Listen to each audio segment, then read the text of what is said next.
Vamos lá, então nós temos agora o simpósio Satélite da Moderna, é a querida Frederica Palmieri que vai apresentar o presente e o futuro da vacinação utilizando a plataforma RNA Mensageiro. Vocês hoje sairão daqui com em RNA Mensageiro, presença emérita do gabinete da Coordenadoria de Vigilância em Saúde da Secretaria Municipal de São Paulo, é diretora da SBI Regional São Paulo, é membro do Departamento de Imunizações da SBB e é uma querida, uma fofa, melissa.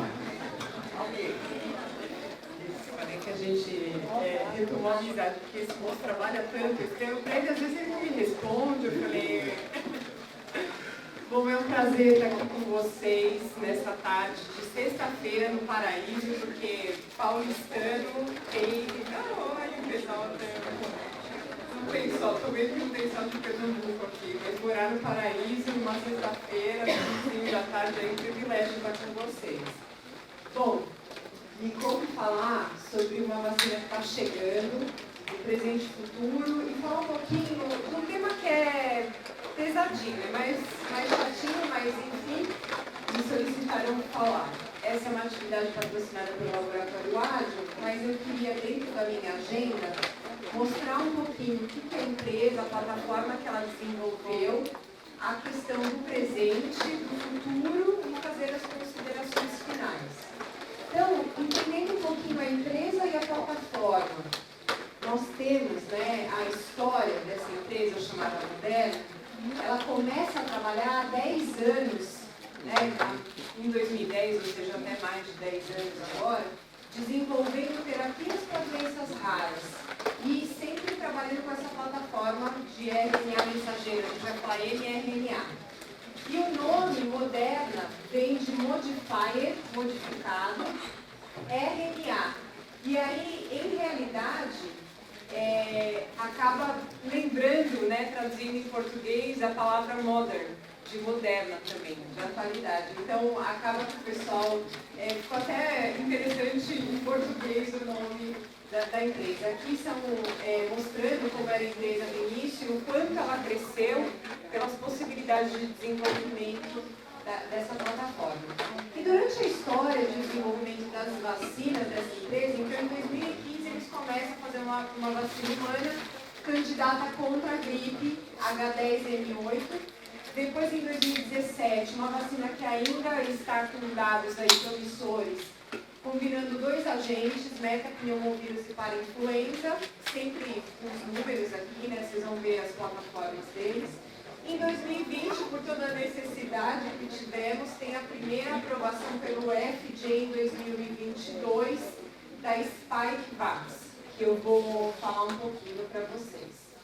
Então, basicamente, em 11 meses, e é por isso que no meio de tanta falácia, tanta história, em 11 meses foram desenvolvidas e possível iniciar a aplicação dessa vacina no início nos Estados Unidos, uma empresa americana. Então, houve isolamento, sequenciamento em 2 dias, com desenho desses antígenos. Vou falar dessa parte um pouquinho chata, mas que é interessante, do todo o desenho da RNA mensageiro. Em 42 dias fez a fabricação das vacinas com teste de qualidade, aí começaram 9 meses dos ensaios clínicos e aí houve a autorização. E a gente conhece a história, todos estamos aqui, graças a Deus, para contar a história. Infelizmente, muitos não tiveram oportunidade.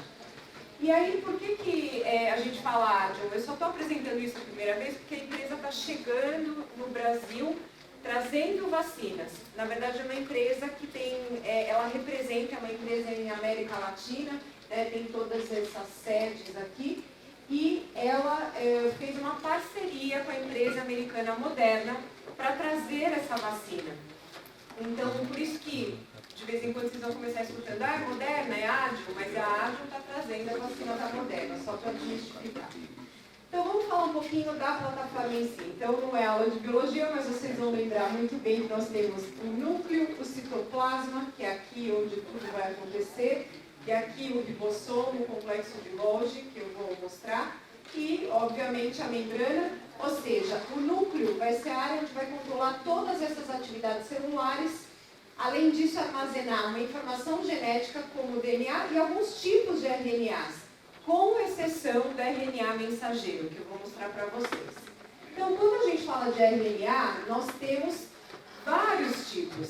E por isso que depois teve muita fake news acerca da história do RNA, que vai modificar a célula, que vai no núcleo. Então, primeiro, não há plausibilidade biológica, porque o RNA mensageiro, ele é exclusivo, ele fica no citoplasma. A gente tem sim outros RNAs aqui, que ficam no núcleo.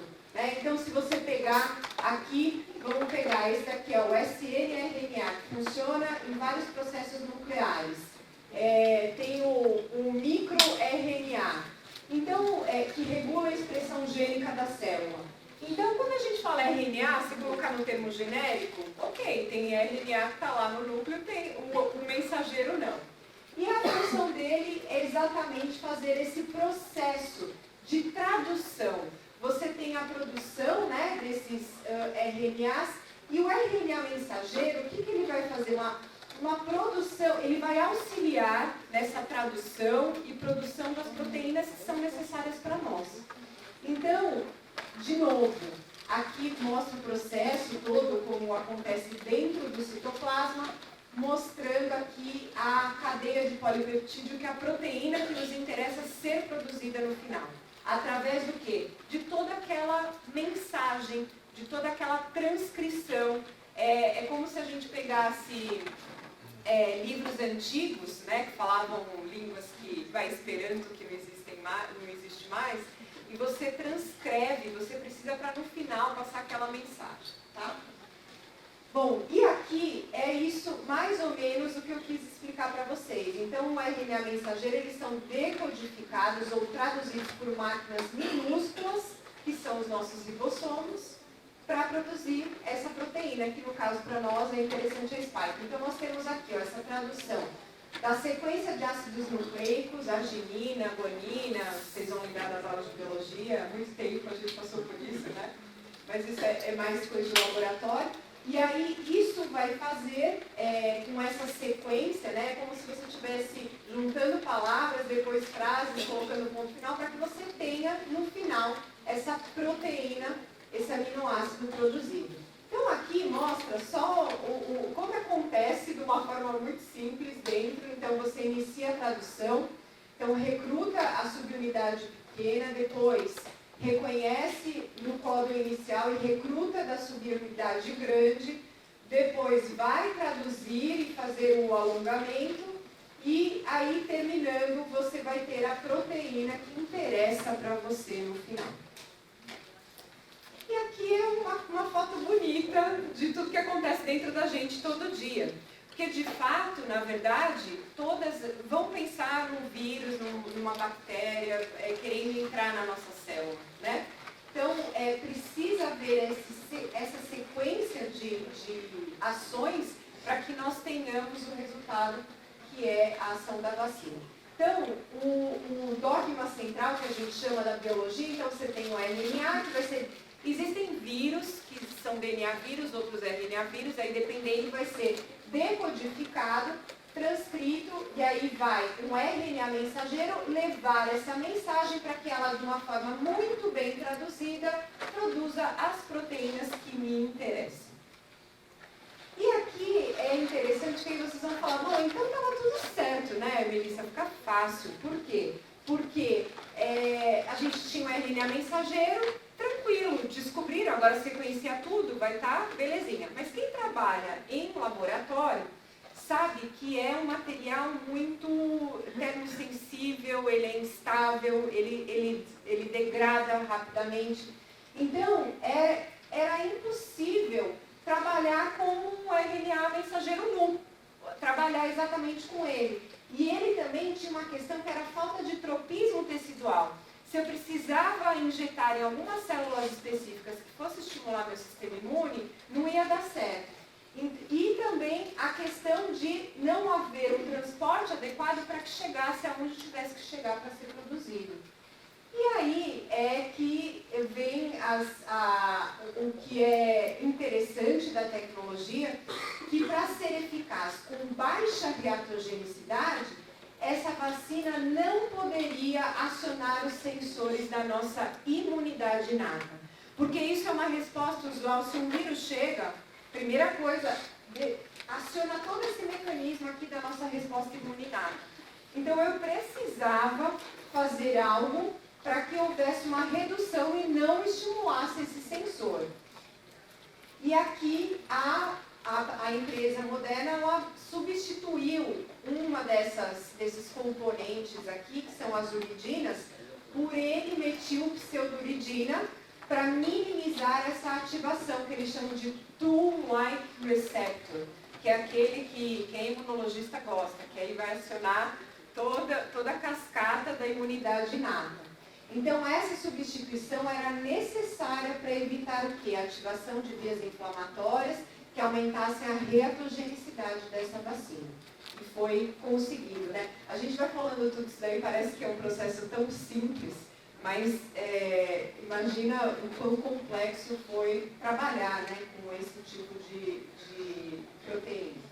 E aqui eu já falei um pouquinho, né, então todo esse processo de otimização foi necessário, então, fazer toda a decodificação, um sistema de entrega adequado, a purificação que pudesse ser utilizada e uma forma que poderia ajudar com que esse RNA mensageiro não se degradasse fácil, que conseguisse adentrar aonde eu queria que ele fosse, era envolvê-lo em nanopartículas lipídicas, que aqui estão essas, né, descritas aqui, lipídios ionizáveis, colesterol e todos os outros que eu não vou ficar lendo, mas a importância, e aqui mais uma foto bonita mostrando esse RNA mensageiro envolto dessas nanopartículas.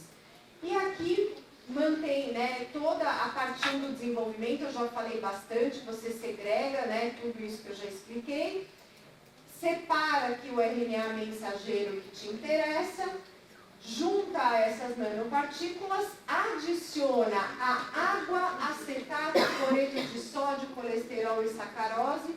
E eu gosto desse slide porque e nada mais. Cada vez que vocês escutarem alguma besteira em WhatsApp, que seja grafeno, que seja qualquer porcaria, e nada mais. Em qualquer vacina de RNA mensageiro é isso, tá? A nanopartícula com esse cloreto de sódio, enfim. E aqui a vacina pronta para ser administrada. E aqui uma foto bonita da primeira vacina, Spikevax. Então, como é que ela vem? Ela entra, né? Aqui ele vai ser traduzido, né? E nisso vai produzir a proteína Spike que nos interessa e aí depois vai mandar para o nosso sistema imune responder.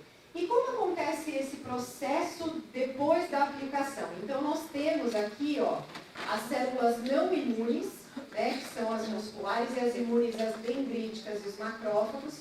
Eles vão receber o RNA mensageiro no local da injeção e vão produzir a proteína S, como eu falei.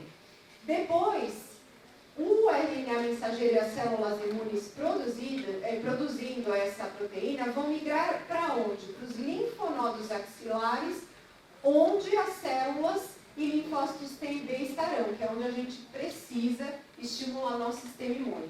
E essa proteína viral ela vai ser apresentada ao sistema imune, induzindo o quê? A proliferação, a diferenciação de linfócitos B, os citotóxicos, o CD8, o CD4 auxiliar. E o auxiliar aqui vai secretar citocinas inflamatórias ativando os nossos linfócitos B, que também vão produzir o quê? Aquilo que nos interessa, os anticorpos neutralizantes, que são tão importantes para a questão de redução de infecção sintomática. E o CD8 citotóxico vai secretar essas enzimas que vai degradar as células infectadas. Então, todo esse processo aqui vai acontecer em 2 semanas, desencadeando então as respostas humorais e celulares adaptativas que vão ser importantes para nós. E aí tem um outro mito que ficava falando, né, segundo os antivacinistas adoram também esse tema de falar assim, você tomou a vacina, você vai ficar com RNA pro resto da vida e vai mudar seu DNA, e vai, bom, Aí eles inventam, eles aumentam o que eles querem. Então, o RNA ele vai distribuir predominantemente no local da injeção e nos linfonodos drenantes. Então, quando você olha a média de concentração de RNA, você vai ver que ele fica indetectável em 120 horas. Em torno de 3 dias já desaparece. Mas ele pode ficar de 3 a 5 dias. E aqui é uma foto comprovando isso daqui. Então, toda essa parte que você vê mais marronzinho, aí é quando vocês queiram chamar, tem as fibras aqui musculares, o tecido conjuntivo, vai passando o tempo e já em 3 dias você não consegue mais ver nada, né, do RNA. Então isso mostra mais uma vez que depois desses 3 dias fica agora estimulado o nosso sistema imune, que é essa intenção, mostrando que a vacina é eficaz e segura para qualquer um, desde criança até idoso. E aí, como eu falei para vocês, o papel desses anticorpos neutralizantes na inativação do SARS-CoV, apesar, e aí eu acho que o Eduardo vai falar, ou se não falar eu já adianto, né? Não existe um valor, um cutoff diferente da vacina de hepatite B, que nós temos acima de 10 unidades de ELISA, não existe para a Covid. Mas a gente sabe, e essa figura é auto-ilustrativa, que quanto mais anticorpos neutralizantes, melhor eu vou ter a eficácia, né? Principalmente de infecção sintomática. Então, existe sim uma necessidade de vacinação periódica. E isso as pessoas acabam, nós estamos vendo com gripe, que elas não querem se vacinar anualmente, nós estamos vendo com a questão da Covid, que elas, já tomei 3 doses e chega, acham que é o He-Man, a She-Ra da minha época é He-Man e She-Ra. Cada um tem seu super-herói. Então, assim, toma uma vacina uma vez, vai ficar forte o resto da vida, porque não existe isso, né? E aí vocês podem ver que os tipos de neutralização decaem ao longo do tempo. Então, uma vacina que tem uma eficácia altíssima, as vacinas de plataforma RNA mensageiro têm uma altíssima eficácia, ela decai em um ano em 50%. Então, com o passar do tempo, você decai a eficácia, a razão pela qual a necessidade dessas doses adicionais. E aí eu não vou fazer essa pergunta, mas talvez eu faça, né, no final. Vocês lembram quando foi a última dose que vocês tomaram? Espero que vocês lembrem, né? De RNA mensageiro bivalente. Bom, vamos falar um pouquinho de presente. Saiu um documento do Ministério da Saúde, muito bem escrito, no sentido, para tirar um pouco, talvez ele vai apresentar alguma coisinha aqui, mas se der overlap é bom porque todo mundo sabe, fica com a mensagem. Aqui mostra a distribuição dos SRAGs por Covid no nosso país nas últimas semanas. Pega principalmente até o finalzinho de julho. Vocês estão vendo aqui que o Covid está em vermelho, vocês estão vendo também que tem influenza, VSR, né? Então, estão fazendo a festa aí no inverno. Só que o que eu quero chamar a atenção, isso são casos.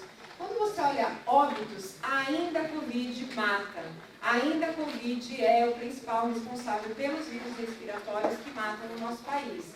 E se observarmos, até a gente estivemos no evento da Moderna, no lançamento deles quarta-feira, em São Paulo à noite, e o Marco Aurélio falou uma coisa que eu vou repetir aqui, né? Que ele recalculou as taxas de óbitos e ele observou que o principal grupo de mortalidade por Covid tem sido acima de 80 anos, mas um outro grupo que está com uma taxa de mortalidade alta são as crianças abaixo de 1 ano. E que são as crianças que a gente fala naive, né? Que não foram vacinadas, né? Nem se expuseram ao vírus. Então é lamentável que a gente tenha um cenário desse. Aqui também mostra a distribuição das sublinhagens da Omicron, ou subvariantes, como vocês queiram chamar.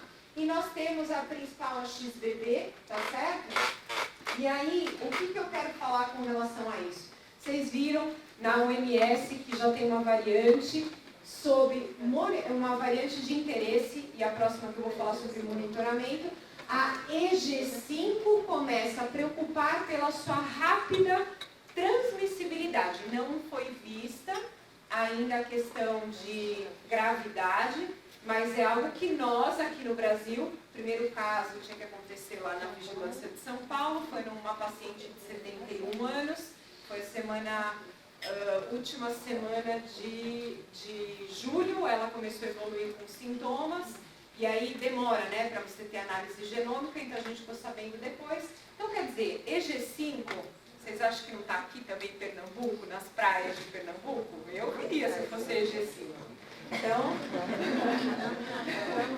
e aí com relação a BA286, que é uma variante sobre monitoramento. Essa preocupa um pouquinho mais, vocês vão começar também a escutar. Que em realidade só tem 6 casos sem histórico de viagem, descrito em alguns países como Estados Unidos, Reino Unido, Dinamarca e Israel. E aí ela guarda 35 mutações com relação a XBB 1.5.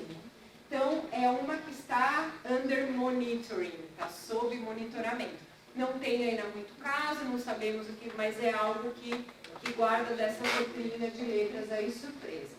Então, aí, como é sopinha de letras, e eu também não faço questão de ficar decorando 300 coisas que a gente fica doidinho, eu que trabalho com vigilância, imagina vocês, né? Eu queria ter falado do XBB, mas o vírus não deu, o vírus não está deixando. E aí, é importante lembrar que o XBB, ele deriva da BA2, né?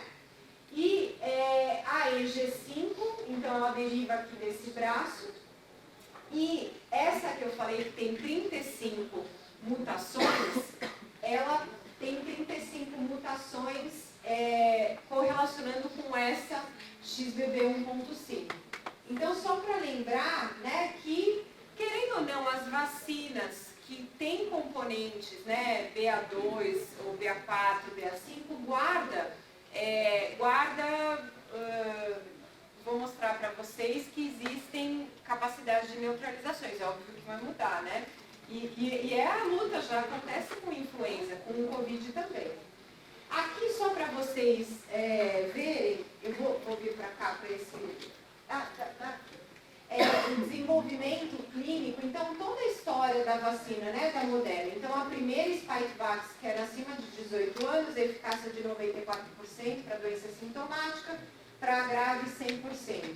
Depois, 2 doses de 12 a 17 anos, também com resposta imune não inferior em adolescentes, em comparação de 18 a 25 anos.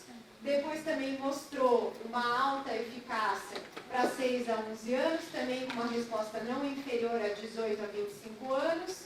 E 6 meses a 5 anos, também uma resposta não inferior comparado aos dados de eficácia. Então, a vacina, que essa primeira da Moderna, é a 1273, que é Spikevax, a monovalente, a ancestral, né, que a gente chama, ela mostrou eficácia, segurança e imunogenicidade.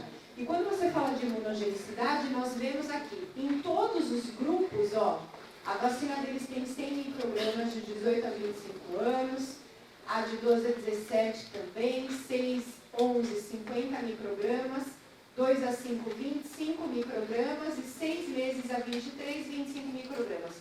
Todas essas demonstraram altos níveis de anticorpos neutralizantes, e isso se traduz, né, nos resultados de eficácia que tivemos. Bom, com relação à segurança, nada diferente de qualquer vacina de RNA mensageiro.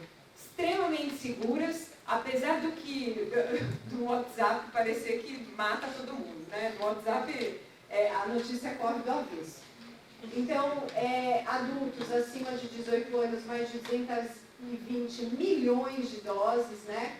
Reforço 120 milhões, crianças mais de 7 milhões completamente vacinados, e aqui nós tivemos, né, mais de 10 mil crianças receberam pelo menos uma dose nos estudos randomizados. Quem trabalha com estudos de vacina sabe que para recrutar 10 mil crianças e ter dados é algo fantástico que todos os laboratórios fizeram. Bom, a vacinação então, o que foi visto, não tem nada diferente das outras vacinas que vocês conhecem. Mas reações adversas, principalmente de grau 1 ou 2, de 12 a 17 anos, com uma duração média de 2 a 3 dias, nenhuma reação adversa relacionada observada dentro de 28 dias e não teve óbitos, miocardite, pericardite. Aqui no KidCov, o study deles, com 6 meses e 11 anos, também As taxas de reação adversa foram semelhantes entre placebo e vacina. Também ocorreram taxas mais baixas em relação aos grupos de maior idade. Febre teve 25% dos participantes, principalmente grau 1 e 2, leve a moderada e de curta duração. A maioria foi de grau 1 e 2, ocorrendo também 2 dias após a vacina. E uma reação adversa de febre e convulsão dentro de 28 dias, resolvida na segunda dose administrada, e a febre foi consistente com qualquer outra vacina pediátrica. Também é importante falar que é uma vacina que é tolerável, que tem uma tolerância boa para imunossuprimido. Então, nós temos aqui, né, uma segurança já também naqueles grupos que é vivendo com HIV/AIDS, transplantado, pacientes com doenças malignas, sólidas ou hematológicas, e doenças neurológicas e reumatológicas, e com doenças autoimunes. As reações adversas, todas, foram toleráveis e não houve nenhum problema nesses grupos que realmente necessitam estar vacinados. E quando eu falo necessitam estar vacinados, necessitam as 3 doses. Aqui mostra para vocês um estudo mostrando em crianças imunocomprometidas. E mostra que sim, a segunda dose já tem um título alto de anticorpos neutralizantes, porém, ele é corrigido com a terceira dose. Então, você faz as 2 doses do esquema primário e os imunossuprimidos, para ter uma melhora desses anticorpos, precisa dessa terceira dose. Quantas pessoas que são imunossuprimidas em qualquer faixa etária que já deveria estar com a terceira dose não está? E ele ainda se engana achando que ele está vacinado, né? Aqui também eu quero mostrar que as plataformas de RNA mensageiro, elas são mutáveis, né? Então, o que acontece? Você tem a possibilidade, na evolução do vírus, de ir acompanhando e desenvolvendo vacinas com RNA mensageiro, com sequenciamento que te interessam, né? Então, nós temos aqui a vacina que é a combinação. A última que vocês conhecem, a BA4, BA5, e dependendo da dosagem, 50 microgramas ou 25, dependendo se é pediátrico ou adulto. Então, nós temos a evolução da plataforma em tão pouco tempo, isso é bem interessante, das de RNA mensageiro. Tínhamos de início a Wuhan, depois foram as bivalentes, a Wuhan com a beta, a Wuhan com a BA1 e agora a BA4, BA5, que foi a vacina aprovada pela Anvisa em junho de 2023. Essa vacina é a Spikevax, né, que é a BA4 e BA5. Aqui eu não vou falar, porque eu acho que todo mundo tem que saber, né? Tem os documentos do Ministério da Saúde, como é que deve estar a vacinação das nossas crianças, adolescentes, adultos, imunossuprimidos. A gente sabe que a nossa situação não está boa, e eu acho que é uma preocupação. Agora com essa EG5, o que vai acontecer, né? Será que vai aumentar a mesma mortalidade? Porque a gente toma vacina para evitar desfecho grave. E aqui eu quis trazer esse quadro que é interessante para dar também notícia boa, não é só notícia ruim, né? Chegada de novas variantes. Então, a vacina BA4 e BA5 foi feito estudo, né, para verificar a capacidade de neutralização com outras variantes. Então, quando a gente pega, eu vou pegar só a XBB, tá? A XBB, porque eu mostrei que as outras derivam da XBB.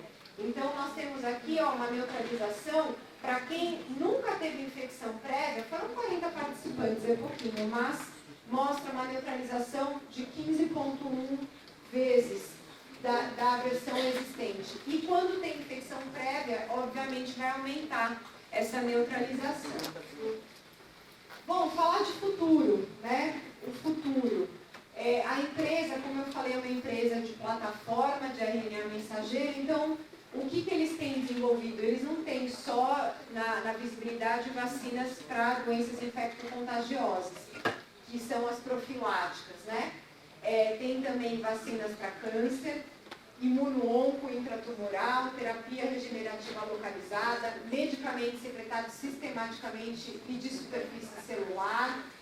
Aqui anticorpo para chikungunya, que é bem interessante.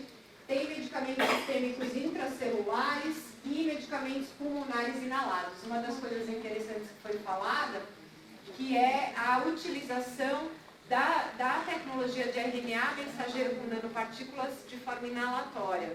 Eles estão já numa fase 3 avançada e isso tem sido interessante para nós que sonham para algumas terapias, né?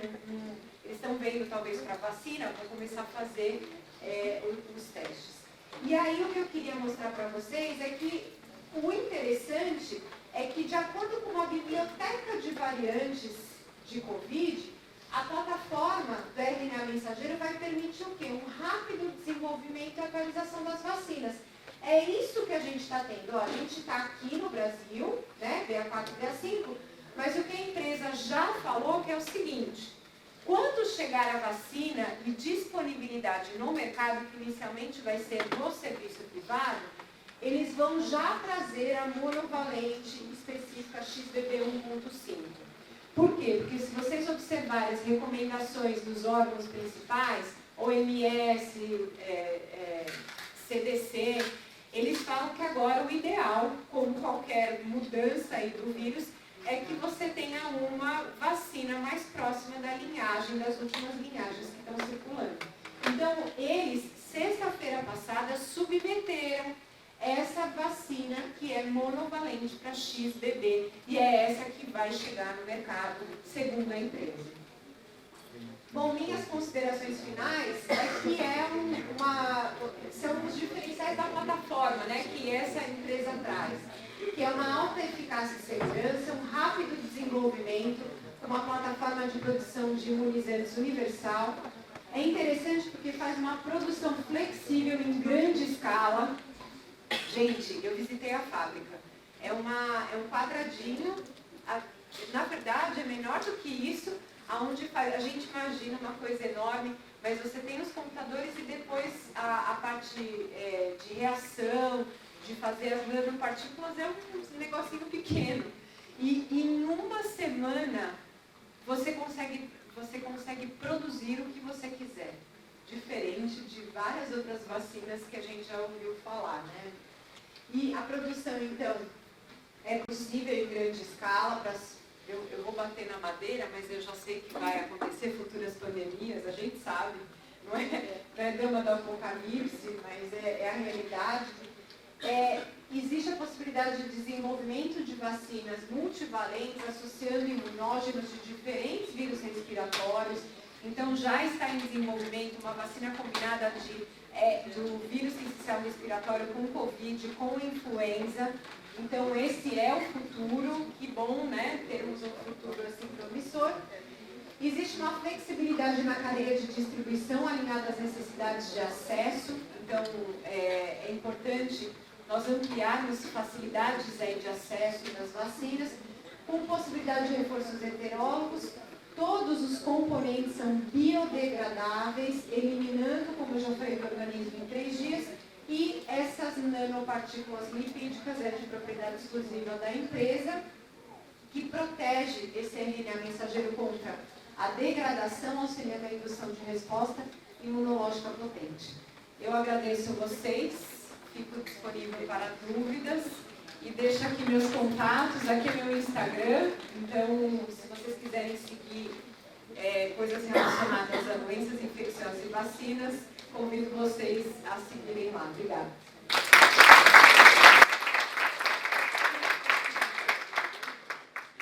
Então a gente agradece a Melita pela bela explicação de um tema árduo, de explicar como funciona as vacinas da RNA, e receba aqui logo a nossa bonequinha de Itaconhaém, em Pernambuco.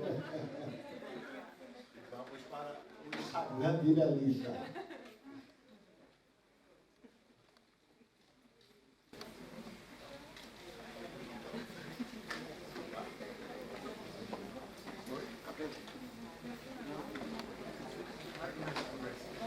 Tem alguma pergunta para a Melissa, pessoal?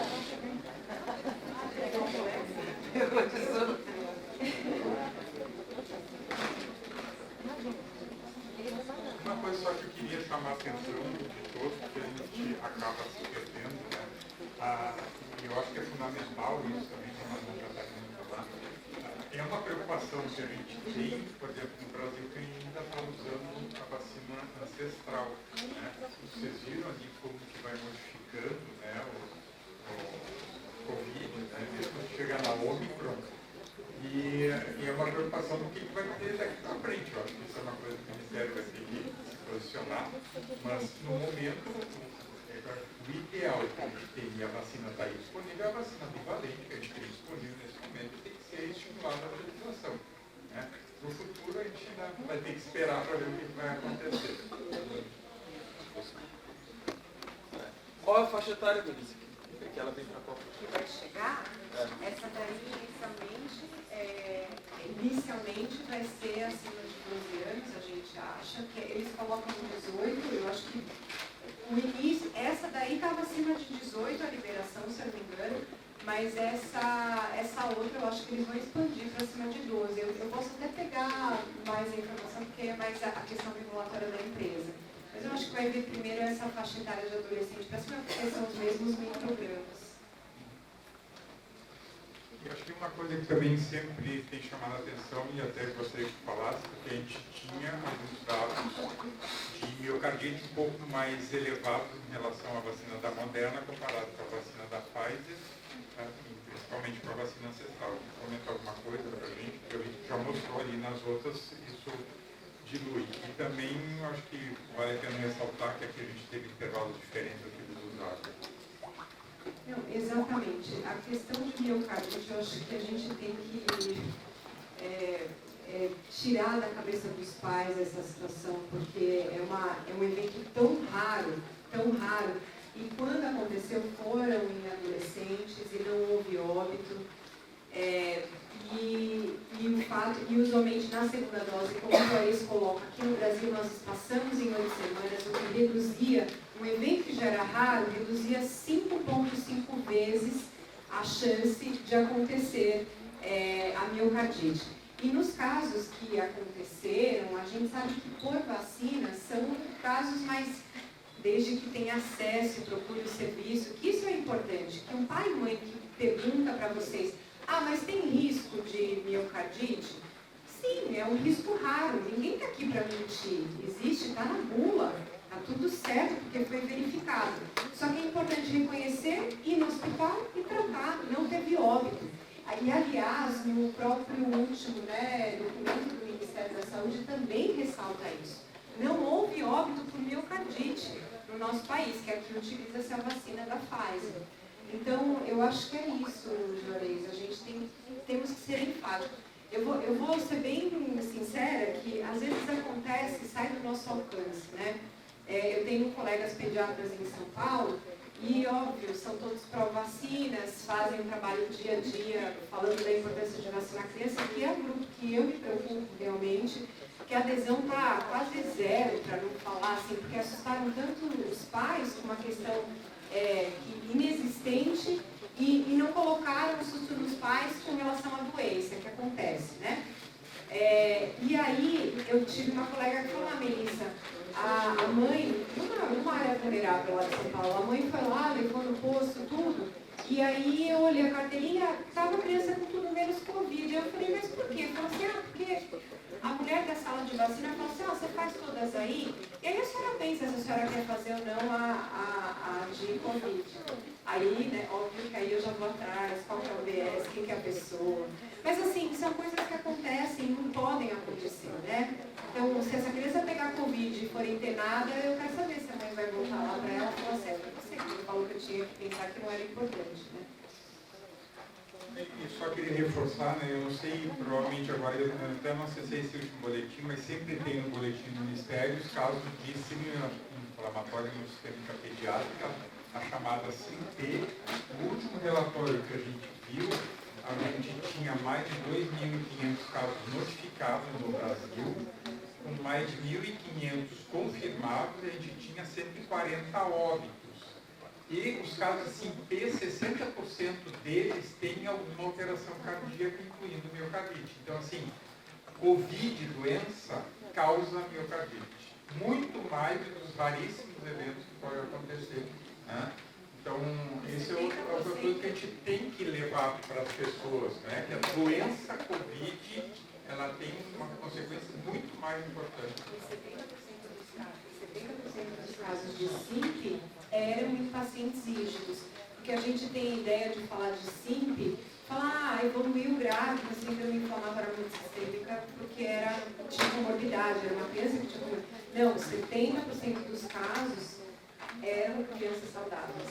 Então, uma roleta russa. E agora com o vírus, que tem uma chance aí de transmissão maior, será que vai ter roleta russa com criança e aumentar sempre de novo, né? Esse que é o problema. Qual as repercussões de Covid longa, etc? E até só também como último recado, que a Melissa colocou que o Safra tinha comentado, né, que o primeiro ano de vida tem uma repercussão importante, né? Então, eu acho que provavelmente a gente vai solicitar que dentro dos grupos do Ministério que vacine as crianças pequenas, porque a gente tem um impacto bastante importante na faixa etária de crianças que não estão protegidas ali, né? A gente tem possibilidade de proteger com vacina a partir de 6 meses. Podemos... O Weber, que é o coordenador do PNI, que eu já questionei ele se a gente teria a inclusão da vacina Covid como no calendário, né? E está sendo discutido no Ministério da Saúde. Eu acho que isso é extremamente importante, de estar dentro dos calendários e não como o programa operacional de Covid, né? Então isso vai fazer toda a diferença também de reforçar. Obrigado, Melissa. Mais alguma pergunta?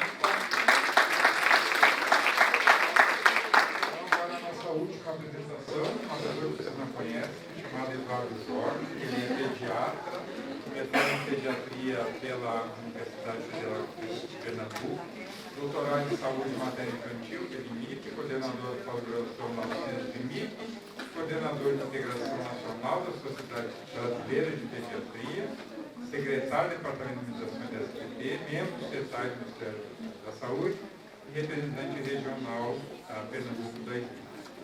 Doutor Eduardo Jorge vai nos falar vacinas Covid-19, quais as lições que ficaram.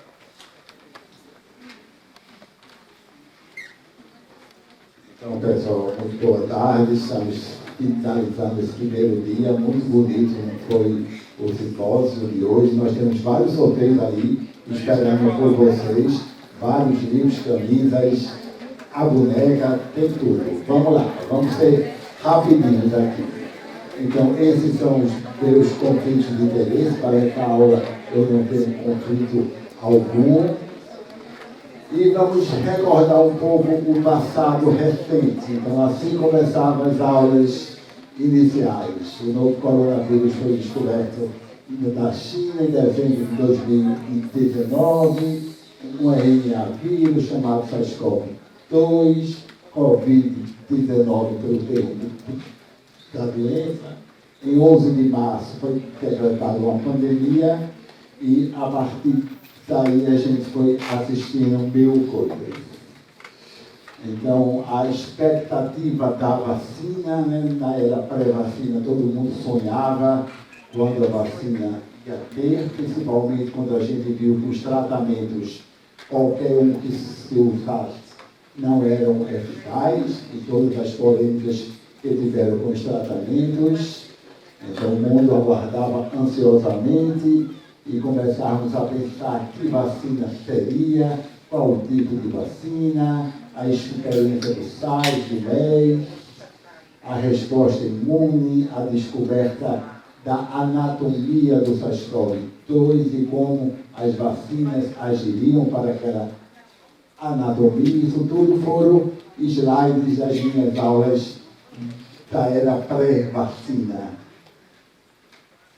E aí as vacinas em desenvolvimento, os desafios que seria vacinado, se teríamos vacina para 8 bilhões de pessoas que compõem o mundo, se isso seria equilibrado, se haveria uma distribuição justa, se haveria produção de vacina. Eram todas as preocupações. Quem assistiu às minhas aulas se lembra dessas figurinhas que eu terminava as aulas pré-vacina, especialmente essa, a expectativa que chegasse 2021 e com elas as vacinas e com ela o controle da pandemia e com ela acalmar mais os corações do mundo. E aí chegaram as vacinas e vamos discutir quais das plataformas são melhores e piores, né?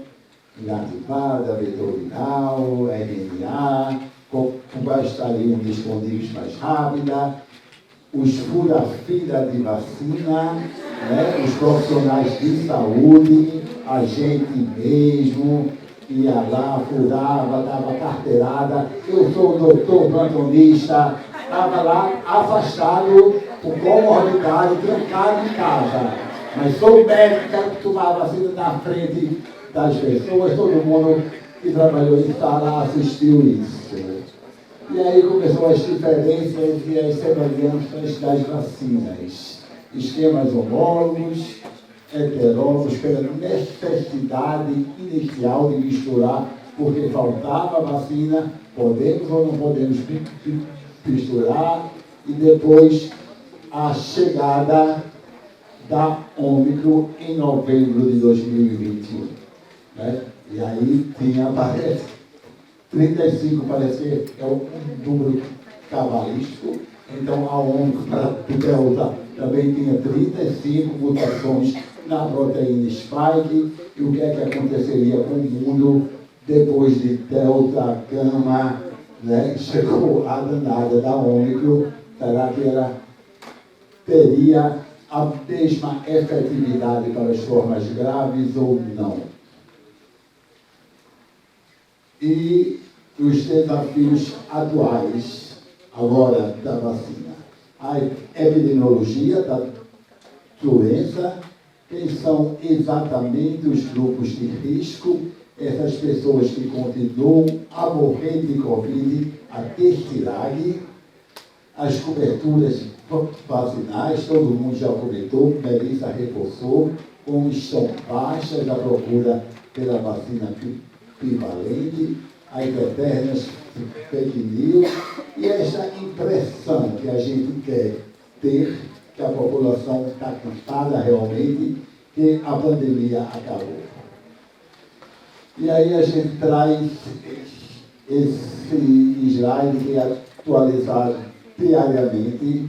Eu sempre gosto de mostrar isso aqui, gente. Nós aplicamos quase 14 bilhões de doses de vacina.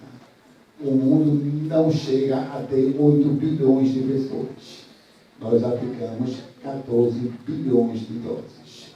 Então, mesmo os eventos adversos considerados muito raros, em um universo de tão pouco tempo de administração de vacina, aí sim, nunca na história do mundo teve uma vacina ou plataformas de vacinas, mas de Covid, administradas em tão pouco espaço de tempo e um quantitativo tão grande. Os eventos adversos muito raros tiveram chance de se expressar e de aparecer. Sempre é importante fazer esse registro dessas quase 7 milhões de mortes. Eu repito isso, mas vou repetir mais uma vez, isso é mais do que a soma da Primeira Guerra Mundial, com a Segunda Guerra Mundial, com o Vietnã, e a gente acha que isso foi uma besteira que a gente viveu, que era uma gripezinha, ou que passou, já estamos aqui esquecidos. O que foi que aconteceu? Eu fiz o que, você fez o quê? Eu bati um canto. Posteriormente, chegaram as vacinas bivalentes e com elas novas polêmicas, novas controvérsias. Parece que a gente não tem descanso com Covid, essa é a impressão que a gente tem. E aí, os estudos de efetividade, que eu vou passar um pouco mais rápido, porque eu quero mais fazer uma conversa mais reflexiva do que mesmo ditados, mas assim, em adultos imunocompetentes, após 65 anos, uma dose de reforço bivalente aumentou uma proteção adicional sobre o que interessa, que é a hospitalização, de 73%, quando se comparava a vacina com novo valente para a variante original. Evidentemente que aqui nós já estávamos só com Ômicron, nós não tínhamos mais a variante de Wuhan. Então era óbvio que uma vacina que tivesse a variante Ômicron, esta proteção adicional para as formas graves fosse muito maior. Então, quando comparado aqui com pacientes não vacinados, evidentemente que este reforço bivalente ainda era melhor quando a gente está preocupado com hospitalização. Falei de manhã, outras pessoas já falaram durante o dia, a vacina Covid, ela veio com esse conceito. Ela protege de formas graves, independente de variante. Ela protege de internamento, de ventilação mecânica, de internamento em UTI e de óbito, de perdas de vidas. Não vou detalhar por causa do tempo, nem para cansar vocês.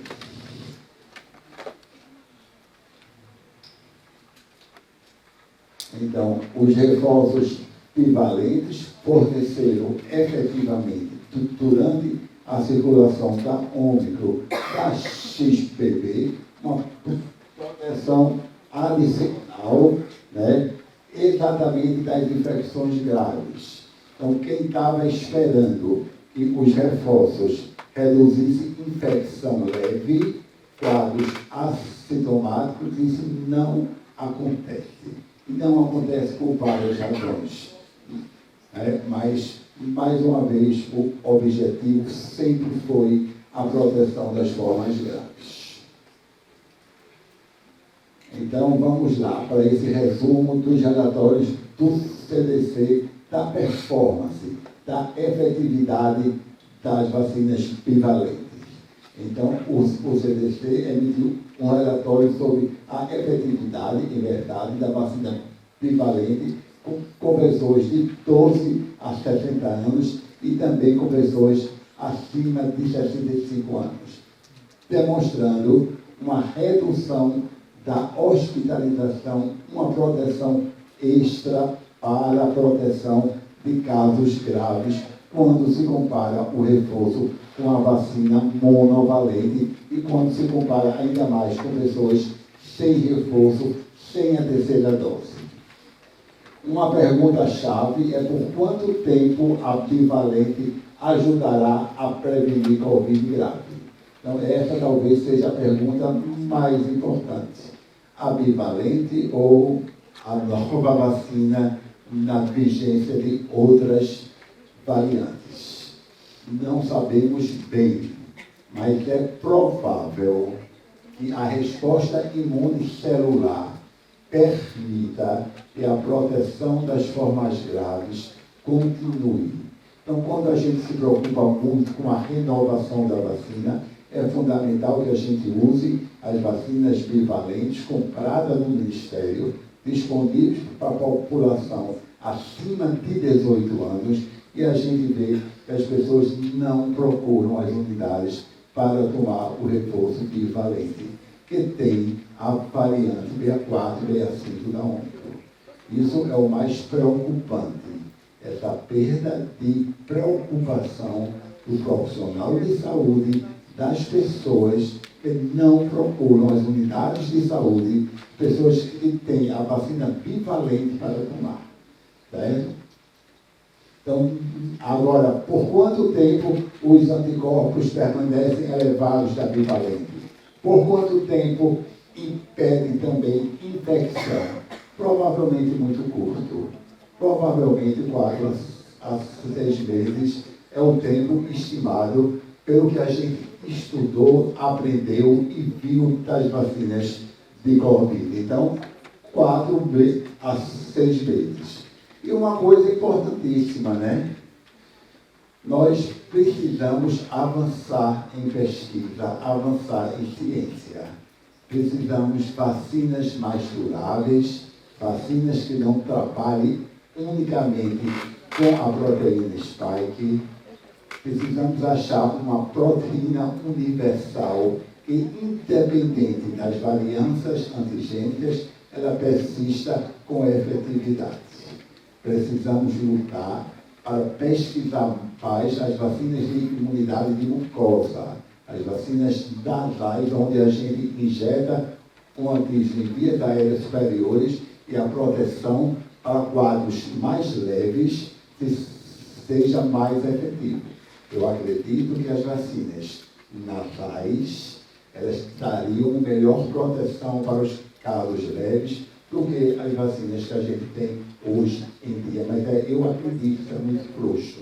A gente tem que ter evidências, investimento em pesquisa, só que Covid é tudo muito rápido. A gente já comentou, a gente vai voltar a falar da EG5, da PA286.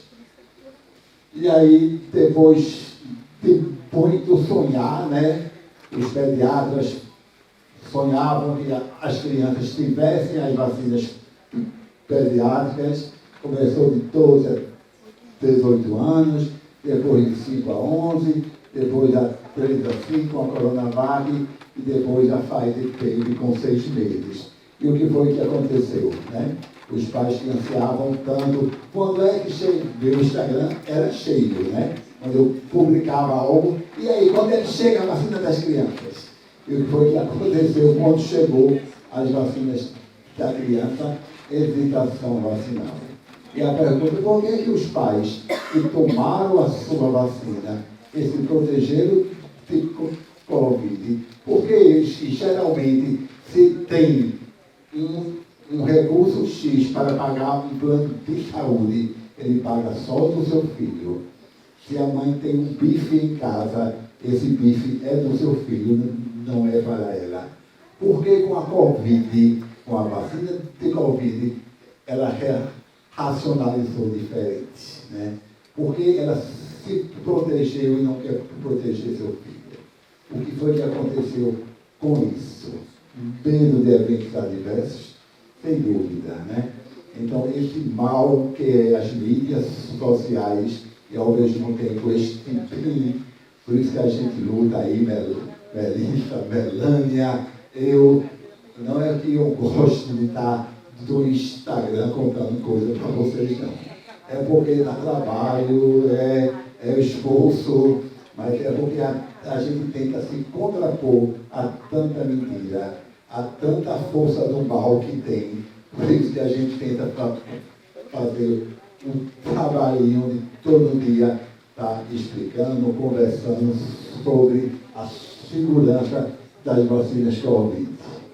Percepção do fim da pandemia, todo mundo estava doido para sair, para trabalhar, para tirar máscara, não tinha mais o Jornal Nacional com aqueles casos todo dia, o boletim do jornal, os casos tristes de óbito, todo mundo estava a fim de brincar o carro da madrugada em Recife esse ano, ninguém aguentava mais.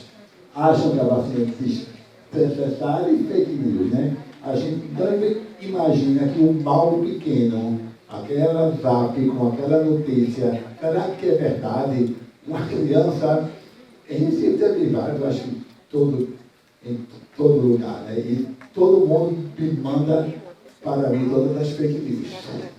Não é só você, Silvia, não é só você, eu recebo todas as fake news.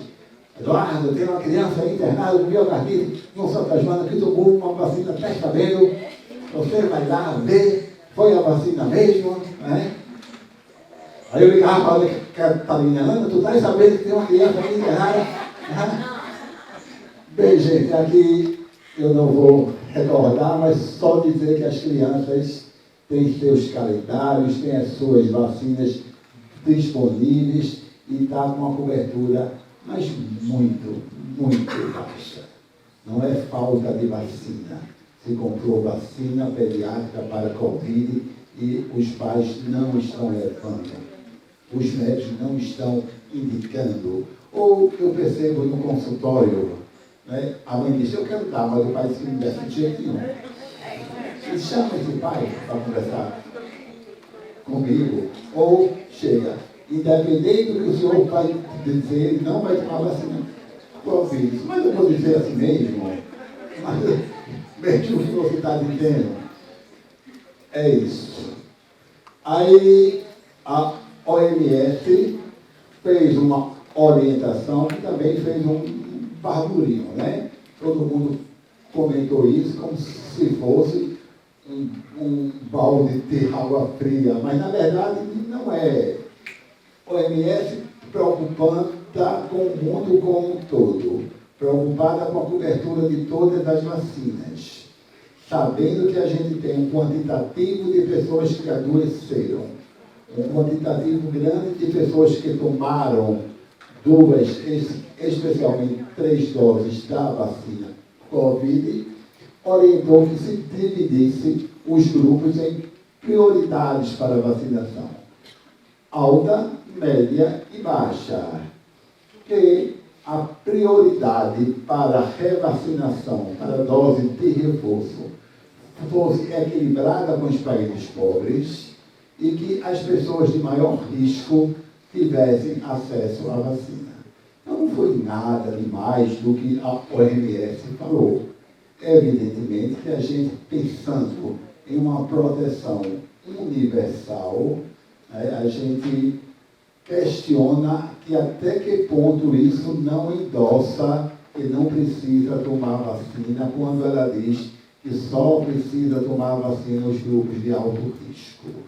Não está errada do ponto de vista epidemiológico, que quem tem maior risco de adoecimento são as pessoas idosas, imunocomprometidas, grávidas, mas isso causou, viu?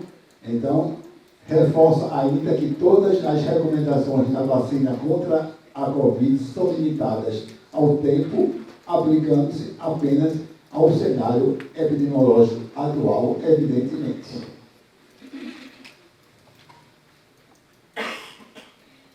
Mas aí está, mas desse mesmo documento, ela reforça que todas as mulheres grávidas precisam tomar a vacina, inclusive o reforço, para a proteção dupla, proteção desta mãe e deste bebê nos primeiros 6 meses de vida. Já foi comentado aqui, repetindo, primeiro ano de vida, hoje é a maioria das crianças internadas por CIRAG, fora sincicial respiratório, é Covid, em menores de 1 ano. Quem está internado hoje em pediatria, menor de 1 ano, primeiro, sincicial respiratório, que sempre foi segundo Covid. Recomendações em maio da OMS para a atualização da composição dos antígenos da vacina Covid. Há uma evolução genética e antigênica contínua e considerável dos SARS-CoV-2. Há uma alta prevalência e a imunidade populacional é heterogênea. Muita gente adoeceu, mas tem pessoas que não adoeceram. A partir de maio de 2023, as linhagens descendentes de XBB predominam em todo o mundo. É uma sublinhagem da Ômicron, a XBB. Então, uma vacina para ser administrada a partir deste semestre, obrigatoriamente ela precisa ser atualizada com a XBB. Se é bivalente ou monovalente, provavelmente monovalente. Não há mais lógica racional para uma variante original de Wuhan, que não mais circula no mundo, a gente insistir em atualizar uma vacina que tenha essa variante. As vacinas atuais, bivalentes, tem a Wuhan e tem a Ômicron, elas estão subatualizadas. Essa Ômicron BA4 e BA5, ela guarda similaridade antigênica com a XBB, ela continua a reduzir internamento, óbito, internamento e UTI. Não tem por que a gente questionar isso. Agora, daqui para frente, depois das vacinas disponíveis, bivalente, realmente nós precisamos de uma vacina atualizada XBB, não resta a menor dúvida. Certo? Então, aí já começou outra fake news que eu tive que barrar para a CBN e explicar, porque a pergunta era exatamente isso. Oi, não se falava que só prestava vacina bivalente, como é que a OMS está dizendo que agora só presta vacina monovalente? Então, as pessoas espalham isso sem nem raciocinar do que é que está se falando. Estamos falando de uma monovalente atualizada para esse semestre XBB. Não é que a bivalente ômicron não funcionava. Mas a gente luta e luta feliz porque está fazendo o bem. Então, e aí, exatamente, a OMS reforça que não tem mais lógica, que em futuras formulações, nós precisamos ter uma variante que esteja circulando, no caso, até então, até agora, a XBB. E aí houve esta apresentação do CDC em 15 de junho, agora de 2023, com que conclusões, gente? Os reforços bivalentes ajudaram a oferecer proteção adicional contra hospitalização, embora existam evidências de diminuição desta proteção. Então, a XBB já se afasta um pouco da BA4 e BA5. Protege, mas reduz um pouco a efetividade desta proteção. Para a maioria das pessoas que receberam dose monovalente e são elegíveis para um reforço bivalente, precisa ser feito. O Brasil está atrasado. Eles estão discutindo algo que a gente não fez. Isso é lá. Porque eles já tomaram a bivalente, estão rediscutindo e quem tomou uma bivalente precisa tomar outra. A gente não. A gente está discutindo, pedindo que as pessoas tomem a sua primeira bivalente. Essa é uma discussão que não está pareada com os Estados Unidos. As vacinas de Covid estão diminuindo a proteção contra a hospitalização. Nós comentamos isso, né? Há um distanciamento da XBB. Então, a próxima vacina precisa ser uma vacina atualizada, uma vacina que inclua pelo menos a XBB. Então, é provável que o SARS-CoV continuará a sofrer mutações rapidamente, 2 vezes mais rápido do que a gripe. Então, a OMS não está vendo mais evidências, eu já comentei que a variante original esteja circulando. E aqui, em 15 de junho, ele botava esta pergunta. O surgimento de uma nova variante, na verdade, não é uma, surgiram 2 agora, de julho para cá. A EG.5 e a PA286. Nós temos que enfrentar, estudar, acompanhar, ver a resposta, ver o que é que acontecerá daqui para frente. Todos estão curiosos como será o comportamento epidemiológico este ano, de 2023, lá. Se é possível ter um padrão sazonal previsível. Estados Unidos, Comunidade Europeia, OMS, parece concordar que o foco seja uma vacina para a XBB. E aí a Pfizer, a Moderna, a Novavax, começaram a fazer as vacinas XBB. E o futuro do SARS-CoV-2 e o futuro das vacinas? Não para não, viu, gente, esse assunto. Então, hoje,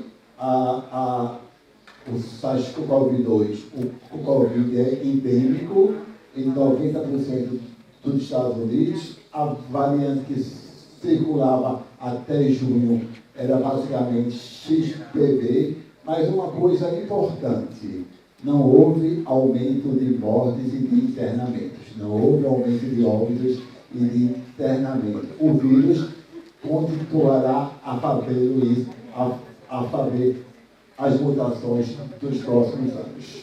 Então, vinha apressando aqui esse povo do mal. Mas vamos lá. Desafios atuais de agosto de 2023, o futuro chegou, né? Novas variantes, o que tudo espera. É G5, o pessoal está chamando de Eres, eu não sei porquê. Eu botei um tamanho aqui grande, Melissa já comentou, realmente um pouco assustador a quantidade de mutações desta nova variante. É um pouco assustador. Uma dúvida, qual a vacina monovalente disponível dos Estados Unidos? Nós não sabemos muito bem não, viu? A gente sabe que está produzida lá, a XBB, certo? Mas e agora com essas X5 e a 2, será que vai mudar? Em setembro saberemos quem deverá ser revacinado, idosos, imunodeprimidos, profissionais de saúde. Já comentamos sobre as vacinas nasais. Não terá fim, a infodemia não terá fim, ela veio para ficar. É uma pandemia que a gente tem que conviver, até mais do que o SARS-CoV-2. Então, havia essa perspectiva para os Estados Unidos, agora do outono, né? Vacinar influenza, Covid com a XBB, era essa a expectativa, sincicial respiratório para os idosos, talvez para as grávidas. Aí também saiu uma outra coisa. Sabia que a Inglaterra não vacina mais? Né? Saiu em vários ápices. A Inglaterra não está mais vacinando nem orientando. E a verdade é que a recomendação para este outubro de oferecer a vacina para aquelas pessoas de risco grave. Isso pensando que todas as pessoas já tomaram, no mínimo 3 doses, já tomaram a bivalente. Todo mundo da Inglaterra já tomou a bivalente, gente. Aí eles estão dizendo que para agora, setembro de 2023, quem precisará tomar é as pessoas de maior risco. Não é nada demais o que eles estão dizendo, não está contradizendo a gente não. A gente que está tratado, que não tomou ainda a bivalente. Estou repetindo porque isso é uma coisa que as pessoas falam, né? A Inglaterra não está dizendo que vacine mais. E aí chegou a EG5, eu vou pular isso aqui porque Melissa já explicou muito bem, é uma preocupação mundial.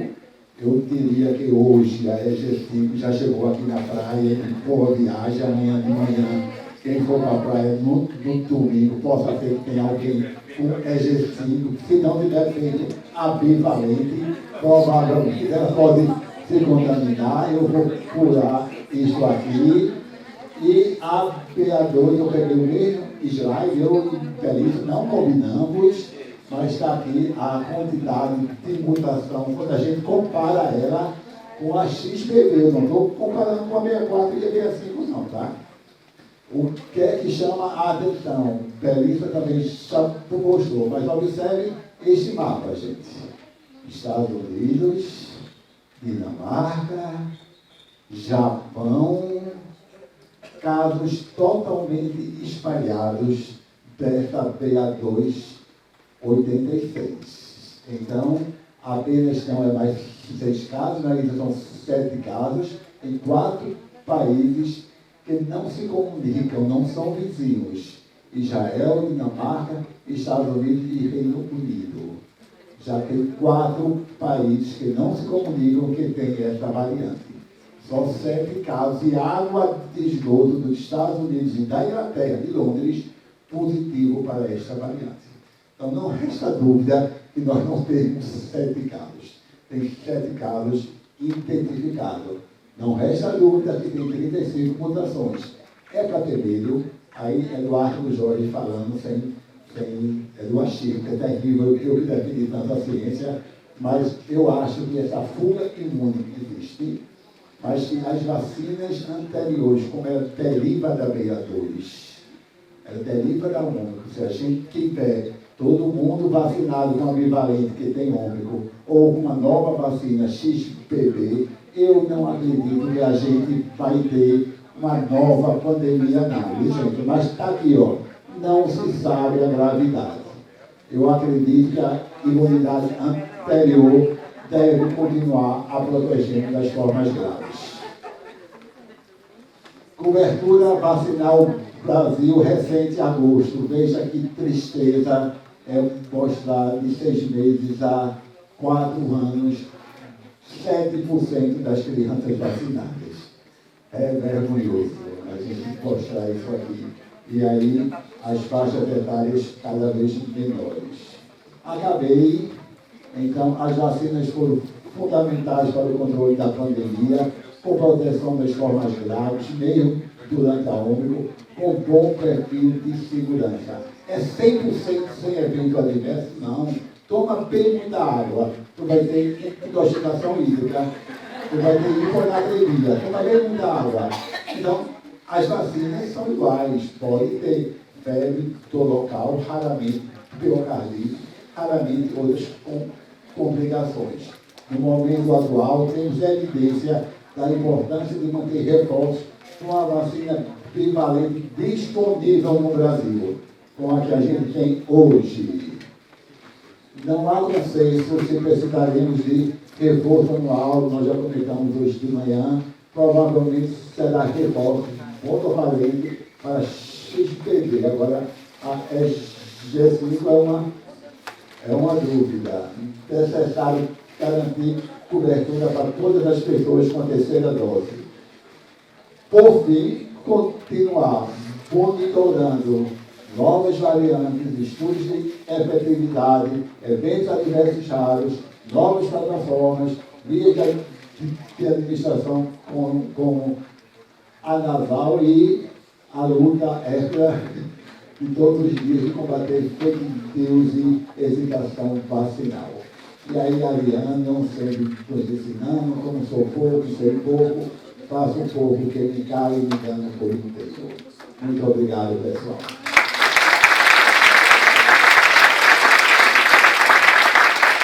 Vamos para o sorteio, mas tem espaço também para perguntas. Se eu quiser fazer alguma pergunta, nós temos o lanche ali fora, temos os sorteios. Então, tem uma pergunta aqui de doutora Argentina. Assim, né? Nessa educação vacinal, os pais... Obrigado, microfone. Como é que eu vou vacinar meu filho, né, 6 meses, com a vacina monovalente ancestral? E aí, o que a gente vai dizer para esses pais? O que eu digo nesse momento é que as crianças, elas estão na ilha, mas estão com 7%. Então, eles estão preferindo então, a exposição ao vírus do que minimamente uma utilização, mesmo que seja parcial, não a ideal, que eu entendo isso.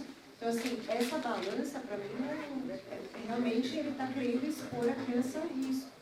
Então é isso. Essas crianças são naivas mesmo, elas nasceram depois da onda. Eles não têm nenhuma proteção. Diferente da gente que já passou por várias ondas. A bivalente fora do Brasil, seja a partir de 6 meses. 6 meses, né? E a gente não coloca por quê? Ana Catarina, cadê ela? Não, gente, é isso. Ainda há uma cobertura tão baixa das vacinas pediátricas que a gente precisaria jogar tanta vacina fora, que é uma coisa meio complexa. Há ainda evidências que mesmo a cepa original de Wuhan, as formas graves, continua a proteger. São mais ou menos essas respostas, né, Ana Catarina? Eu lhe ajudei, eu respondi por você. Obrigada. É o que a Eduardo falou, na verdade, para você ter ideia, o Ministério da Saúde fez uma aquisição de 54 milhões de doses de vacina bivalente. A gente não usou nem 30 milhões. Então, assim, a gente, de fato, está ficando com os estoques parados. Isso é um custo gigante, porque além do custo, é um custo de armazenamento dessa vacina da Pfizer, porque ela tem uma ultra baixa temperatura. Mas, claro, quando você pensa na vida, isso supre, não tem problema. Mas é o que Flávia falou anteriormente. A gente precisa fazer pelo menos o dever de casa. Se a gente conseguisse vacinar adequadamente, quando você tem 7% da população de criança vacinada, e aí você está pensando mais em mudar, primeiro a gente não conseguiu fazer nem o básico. Então a gente primeiro precisa ir fazendo esse básico para de fato ir avançando, porque senão a gente não faz nenhuma coisa nem outra. O que a gente tem discutido muito hoje, assim, as pessoas elas não querem a vacina da Covid. Isso é um fato. Por mais que se comunique, claro que se discute muito a forma de como está se comunicando, mas as pessoas elas não querem, isso é fato. Então, assim, você tem uma diminuição importante das solicitações pelos estados, porque eles solicitam de acordo da demanda, porque a vacina tem tempo de validade. E a vacina está ficando nos estoques nacionais. Então, a população, infelizmente, ela não quer. E aí a gente precisa resolver esse básico, para poder a gente começar a avançar. Mas é isso que a Eduardo falou. Ok, vamos lá para o sorteio. Vamos para o sorteio, pode ser. Minha ajudante de palco, Daniela, apresento para você. Tá? Eu sorteio aqui as pessoas, todas elas porque eu conheço e eu gosto. Tá? A primeira sorteada, não se preocupe que está indo por ordem alfabética, foi isso daí que eu queria fazer aqui. Alana Larissa de Souza Silva. Já foi. A Alana está no toalete. Guarda o de Alana. Pula o próximo. Ana Maria Alves Augusto Moura. Aí, mas Ana, tu estás com uma sorte para sorteio ultimamente, viu, amiga? Não, senhora. Uma aula minha, você foi sorteada também.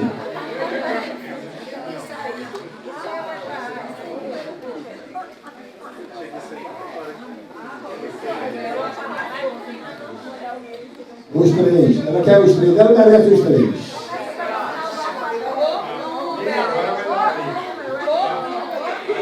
Carla Cíntia Cajueiro Crisano. Foi embora, perdeu. Claudiana Alves de Lima. Claudiana. Elisângela de Oliveira Câmara. Perdeu. Flávia Rafaela Macedo dos Santos. Vamos embora, Flávia. Esse nome, então. Ilmara Rodrigues Gomes. Isabela Provenzano.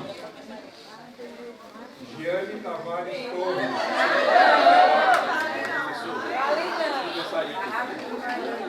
Aniversariante aqui vai ganhar, viu? Diga aí.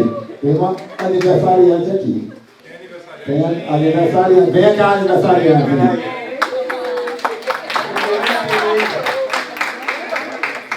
Juliana Pereira. Quero Moraes. Pode ganhar só não. Leandro Cardinal. Mike Pagoni da Silva Costa. Isabela Lopes. Isabela, não se esconda não, Isabela. Venha. Maísa Mariana Ferreira. Neide Maria da Silva.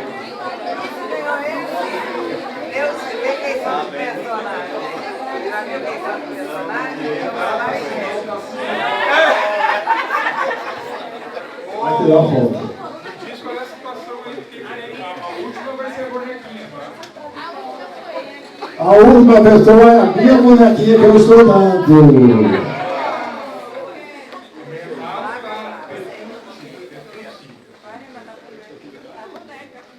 Rúbia de Almeida Lima. Peraí, Juarez, você acabou. Aqui no Brasil, vai tentar o quê?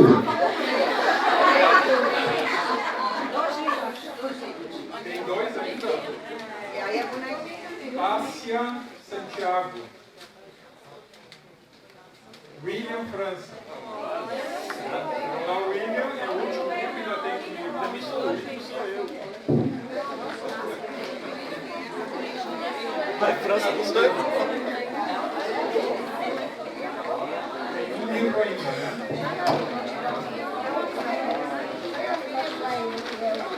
Argentina, uma nota fácil. Argentina, eu estava aqui, agora já. Acabou de sair. Gilmar para...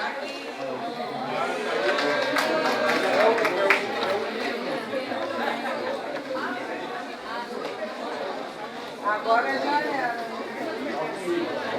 A Gilmar ganha a bonequinha. O livro aqui. Laís Evércia. Luciane Marcolini.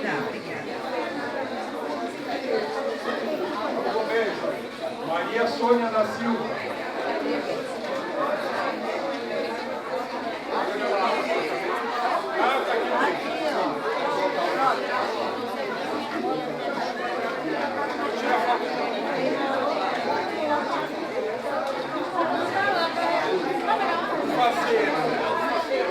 Você ganhou o presente.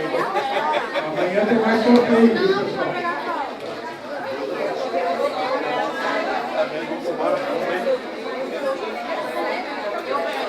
Faz acontecer, rapaz. Já incorporou.